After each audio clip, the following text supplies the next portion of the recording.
અમે ઓલી બાજુ રોડ ઉપર જુઓ ત્યાં નકરી ગંદકી જ છે।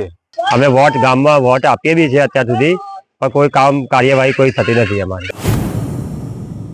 મારો વિસ્તાર મારી વાત કાર્યક્રમમાં આપનું સ્વાગત છે। આજે આપણે રાણીપ વોર્ડ નંબર 5 માં મતદારોની સમસ્યા વિશે જાણીશું।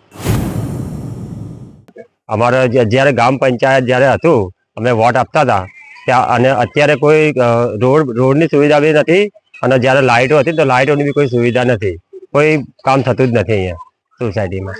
અમે વોટ ગામમાં વોટ આપીએ બી છે અત્યાર સુધી, પણ કોઈ કામ કાર્યવાહી કોઈ થતી નથી અમારી। તમે કોને રજૂઆત કરી છે? રજૂઆત હા કરેલી છે।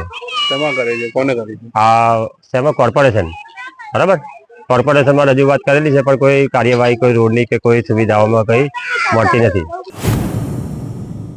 જ્યાં સુધી આ એરિયો ગ્રામ પંચાયતમાં હતો ત્યાં સુધી આરસીસી રોડ, સ્ટ્રીટ લાઇટ, મહેશભાઈ સરપંચ હતા એ બધું લાવ્યા। પછી જ્યારથી આ કોર્પોરેશનમાં આવ્યું હોય ઘણી રજૂઆત કરી, કંઈ જ અહીંયા આવતું નથી। ખાલી બસ આ ખાડા ખોદીને ગમે ત્યારે જતા રહે। વરસાદ ગયા પછી બી કીચડ ને એ બધું ગંદકી બી અહીંયા બહુ ઘણી હોય। અમે ઓલી બાજુ રોડ ઉપર જુઓ ત્યાં નકરી ગંદકી જ છે, ના અહીંયા કોઈ આવતું નથી। ડોર ટુ વાળી જે વાહન આવે એ બી આવે ના આવે એવું કઈ નક્કી નહીં।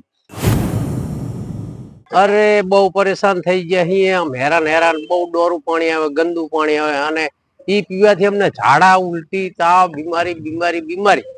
છોકરા અત્યારે હાલે માદા હોય અને દવાખાને લઈ જાય, અને કોર્પોરેશન વાળાને ખૂબ ફરિયાદો કરી, મૌખિક લેખિત બધી અરજીઓ આપી, પણ કોઈ ધ્યાન જ દેતા નથી।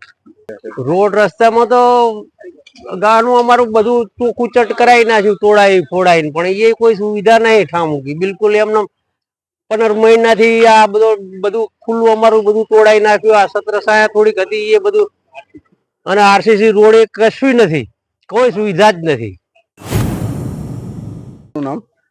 મહેશભાઈ પી પટેલ, ગામ ચેનપુર, માજી સરપંચ।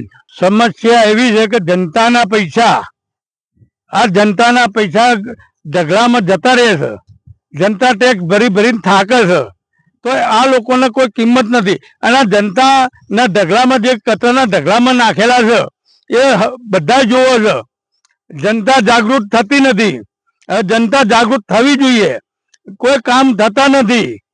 ચાહે આરસીસી રોડ હોય નંદાનગરમાં કે ચાહે ચેનપુરનું તળાવ હોય, જનતા ટેક્સ ભરે છે પણ જનતાને સગવડ આલતા નથી, અને એ જનતાના પૈસા આ કચરાના ઢગલામાં પડ્યા છે। આવા જ અવનવા વિડીયો જોવા માટે ફોલો કરો ઇન સેકન્ડ્સ।